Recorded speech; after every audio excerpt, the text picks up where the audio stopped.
Have you ever thought about how vulnerable you might be when you're all alone at home? Alone in a place where you should feel safest? One strange noise can send your heart racing. Tonight, we delve into real accounts of terror shared on Reddit's True Scary subreddit. These aren't just urban legends. They're true stories that take home alone, from a quiet evening to a waking nightmare. Lock your doors and dim the lights because these tales will send shivers down your spine. Welcome to True Scary Home Alone Stories from Reddit, real-life experiences that blur the line between safety and danger. Our first story comes from a poster who stayed in a rented house for just 2 months, but those months are etched into their memory forever. Let's call them Emma for now. Emma had just moved into her new home, filled with excitement for a fresh start, but after just a week, odd things began happening. Small items went missing, a sock here, a mug there. At first, Emma brushed it off as forgetfulness. Then came the noises. At night, she began hearing sounds, soft footsteps above her, like someone pacing in the attic. She convinced herself it was just the creaks of an old house settling. That is, until she found a dusty handprint on the attic door. Fueled by growing dread, Emma called the police. When officers arrived and searched the attic, they made a horrifying discovery. A makeshift bed, food wrappers, and scattered belongings. Someone had been living there, quietly watching her from above the entire time. Emma moved out immediately. Now imagine this. You're home alone, and it's a peaceful evening. Your favorite movie is playing in the background, and you're curled up on the couch with a warm drink. That's how this story begins. Our storyteller, who we'll call Jake, had just settled in for a cozy night. It was quiet, perhaps too quiet. Unbeknownst to Jake, he had absent-mindedly left the front door unlocked while taking out the trash earlier, a mistake that suddenly became apparent when he heard the door creak open behind him. At first, he assumed it was the wind, until he saw the shadow move across the floor. Frozen in fear, Jake turned to see a man standing at the threshold, staring blankly at him. Before he could respond, the man stepped into the living room as if he belonged there. Jake, thinking fast, grabbed a heavy object, a lamp, and yelled, "Get out!" The police's investigation revealed no leads, and though Jake changed his locks and installed security measures, he never regained the same sense of safety in his own home. Our third tale is more psychological, but no less haunting. It comes from a woman, Sarah, who was house-sitting for a friend. The house was on the edge of town, surrounded by woods, picturesque during the day but menacing as night fell. As darkness took over, Sarah curled up with her book, unaware that the tranquility of the evening was about to shatter.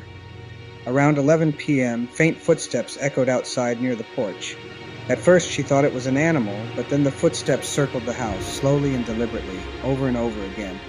Sarah sat motionless, waiting for the shadow of a figure to appear in the window, but none came. There was nothing to see, yet the footsteps continued for nearly an hour, growing more inconsistent and erratic, until they finally stopped abruptly. By morning, Sarah was certain it had been her imagination, until she found shoeprints in the fresh dirt outside every single window of the house. This next story unfolds in the age of technology, reminding us that even with modern conveniences like cameras, we are far from safe. Meet a couple, Mark and Olivia, who lived in a suburban area. They had baby monitors set up in their toddler's room and a doorbell camera, thinking they were fully covered.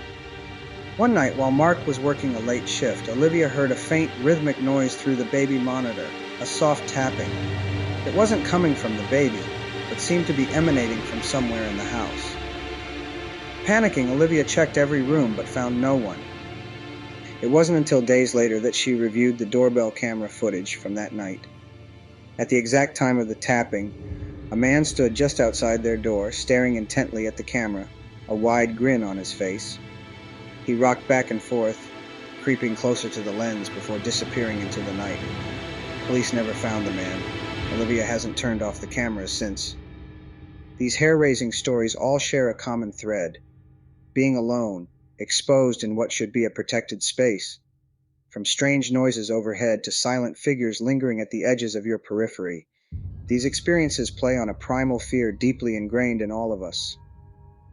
Every creak of the floorboards or bump in the night while we're alone can send our imagination spiraling. The fear of the unknown, the invasion of privacy, the sense that someone or something is trespassing in your personal domain. It's what makes these stories not just terrifying, but relatable. Though these true accounts are frightening, they serve a deeper purpose, to remind us all to be vigilant. Home should be a sanctuary, but safety doesn't happen by accident. Take precautions to diminish vulnerabilities. Always lock windows and doors, no matter how short of a trip you're planning outside. Invest in a home security system, or at least cameras that provide real-time monitoring. Keep blinds or curtains closed at night to prevent anyone from peering inside. Routinely check your attic, basement, or crawl spaces. Strange as it sounds, these spaces can go unnoticed and leave room for intruders. Trust your instincts. If something feels off, proceed with caution and take action. Preparation can't eliminate fear, but it can empower you in the face of it. Why are these stories so deeply unsettling? It's because they attack the foundation of what we crave most, security and comfort in our homes. They turn a place of peace into a battleground of vulnerability. Part of their power lies in how plausible they are. These aren't supernaturally sinister beings, they're people who chose to cross boundaries and prey on the unsuspecting. It also taps into the universal fear of isolation, of being incapable of defending oneself against an intruder. These tales remind us just how thin the barrier between ordinary life and terror truly is.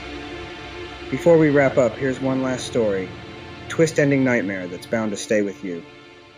Picture this. A single mother named Alice gets tucked in for the night after playing board games with her daughter. She kisses her on the forehead and tells her to stay in bed. Alice then settles into her own room with a good book. At around 2 a.m., she hears faint whispers down the hall.